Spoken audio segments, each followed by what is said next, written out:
OnePlus एक बहुत बड़ा दावा कर रहा है अपने नए सॉफ्टवेयर ऑक्सीजन OS 16 को लेकर कि ये फ़ोन को एक दिमाग देने वाला है। अब इसका मतलब क्या है? क्या ये सच में हमारे स्मार्टफ़ोन यूज़ करने का तरीका बदल देगा? चलिए इसी को समझते हैं। ज़रा सोचिए, क्या हो अगर कोई फ़ोन सिर्फ कमांड्स मानने की जगह खुद सोचने लगे? बस यही एक सवाल है जिसके आसपास ऑक्सीजन OS 16 की पूरी कहानी बुनी गई है, और इसी सवाल के जवाब को आज हम ढूंढेंगे। तो सबसे पहले ये ऑक्सीजन OS 16 है क्या चीज़?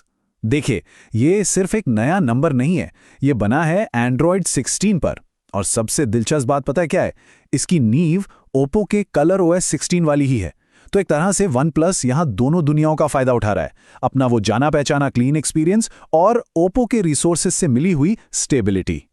तो इस अपडेट का जो पूरा वादा है ना, वो 3 मेन चीज़ों पर टिका है। पहला, एडवांस्ड AI जो फ़ोन को स्मार्ट बनाता है। दूसरा, सिस्टम ऑप्टिमाइजेशन ताकि फ़ोन हमेशा की तरह तेज़ रहे। और तीसरा, क्रॉस डिवाइस कनेक्टिविटी, मतलब सारे गैजेट्स एक दूसरे से जुड़े रहें। सच कहूँ तो ये वन प्लस के लिए एक बहुत बड़ी छलांग है। अच्छा, अब आते हैं इसके सबसे मज़ेदार हिस्से पर, AI इंटीग्रेशन। वन प्लस ने इस बार आर्टिफिशियल इंटेलिजेंस को, मतलब AI को, यूज़र एक्सपीरियंस के बिल्कुल सेंटर में रख दिया है। और इस AI वाली दुनिया का जो दिल है वो है माइंड स्पेस। इसको ना एक तरह का स्मार्ट स्क्रैप बुक समझिए। मान लीजिए वेब से कुछ क्लिप किया, किसी ज़रूरी कॉल का वॉइस नोट बना लिया या कोई लंबा सा स्क्रीनशॉट ले लिया, ये सब कुछ अपने आप माइंड स्पेस में सेव हो जाता है। अब सवाल यह है कि ये काम कैसे करता है। यहीं पर असली जादू है। सोचिए, कोई ट्रिप प्लान हो रही है, फ्लाइट का स्क्रीनशॉट लिया, होटल की जानकारी सेव की, सब कुछ माइंड स्पेस में डाल दिया। इसके बाद बस गूगल के AI जेमिनी को एक कमांड देना है, जैसे कि मेरे सेव किए हुए आइटम से पेरिस का 3 दिन का प्लान बना दो। और बस जेमिनी उन सारी बिखरी हुई जानकारियों को जोड़कर एक पूरा का पूरा प्लान तैयार कर देगा। है ना कमाल? ये दिखाता है कि AI असल में कैसे काम आ सकता है। तो ठीक है, दिमाग तो स्मार्ट हो गया, लेकिन सिर्फ स्मार्ट दिमाग से तो काम नहीं चलता है ना। एक अच्छा फोन तेज और स्मूथ भी तो फील होना चाहिए। तो चलिए अब देखते हैं कि AI के अलावा परफॉर्मेंस और कनेक्टिविटी में क्या नया है। तो यहाँ 3 मेन एरियाज में सुधार किए गए हैं। सबसे पहले विजुअल्स, एनिमेशंस को और भी हल्का और वाइब्रेंट बनाया गया है। फिर आती है परफॉर्मेंस। इसमें एक चीज है पैरेलल प्रोसेसिंग 2.0। इसका सीधा सा मतलब है कि फोन पर मल्टीटास्किंग और भी स्मूथ हो जाएगी, मतलब एक ऐप से दूसरे पर जाने में कोई लैग नहीं। और आखिर में है कनेक्टिविटी, जिसमें O+ connect one plus phone को दूसरे डिवाइसेस का, कह सकते हैं, बेस्ट फ्रेंड बना देता है। अब ये जो O+ कनेक्ट है ना, इस पर थोड़ा और ध्यान देते हैं, क्योंकि यहाँ कुछ बहुत ही इंटरेस्टिंग हो रहा है। ये सिर्फ वन प्लस डिवाइस को ही नहीं जोड़ता। सोचिए, एक वन प्लस फोन से सीधे किसी आईफोन पर फोटो भेजना या मैक को कंट्रोल करना, यहाँ तक कि एप्पल वॉच पर भी नोटिफिकेशन सिंक हो जाते हैं। ये तो एक तरह से एंड्रॉयड और एप्पल की दुनिया के बीच जो दीवार है उसे तोड़ने जैसा है, और ये वाकई में बहुत बड़ी बात है।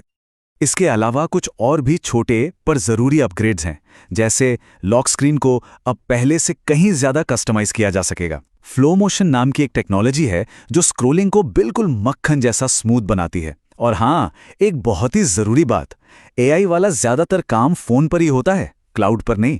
इसका सीधा मतलब है कि डेटा ज़्यादा सिक्योर और प्राइवेट रहता है।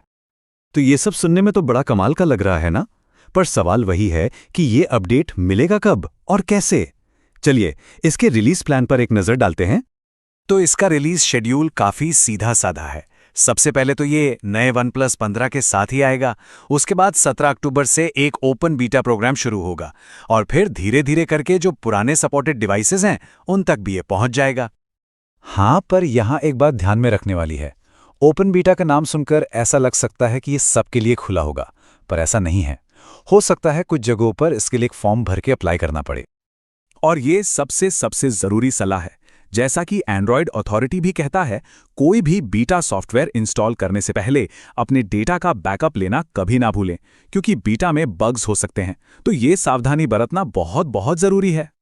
तो चलिए अब सारी बातों को समेटते हैं और देखते हैं कि कुल मिलाकर ये अपडेट कैसा है, मतलब इसके फायदे और नुकसान क्या हैं। देखिए, कुल मिलाकर ऑक्सीजन OS 16 वन प्लस के लिए एक बहुत बड़ा कदम है, एक मील का पत्थर है। इनका लक्ष्य बिल्कुल साफ है, पावरफुल AI फीचर्स को उस स्पीड और स्मूथनेस के साथ मिलाना जो वन प्लस की पहचान रही है।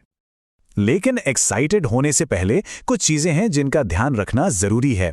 जैसे जो पुराने OnePlus फोन्स हैं, हो सकता है उनमें सारे नए फीचर्स ना मिलें। बीटा वर्जन में तो बग्स होने की गुंजाइश रहती ही है। और जो स्मार्ट एआई फीचर्स हैं, उन्हें ठीक से काम करने के लिए एक अच्छा इंटरनेट कनेक्शन भी चाहिए होगा। साथ ही ये भी हो सकता है कि कुछ फीचर्स हर रीजन में अवेलेबल ना हों। तो आखिर में ये एक बड़ा सवाल हमारे सामने खड़ा होता है, क्या यही स्मार्टफोन्स का भविष्य है? एक ऐसी डिवाइस जो सिर्फ कमांड फॉलो नहीं करती, बल्कि हमें समझती है और हमारे साथ साथ इवॉल्व होती है। OnePlus का विजन तो बिल्कुल साफ है। वो एक ऐसा फोन बनाना चाहते हैं जो सिर्फ एक टूल ना हो, बल्कि एक पार्टनर बने, जो अपने यूजर को समझे और उसके साथ बेहतर होता जाए। उनकी टैगलाइन इंटेलिजेंटली योर्स भी तो इसी भविष्य का वादा करती है। अब देखना बस ये है कि असलियत में ये वादा कितना खरा उतरता है।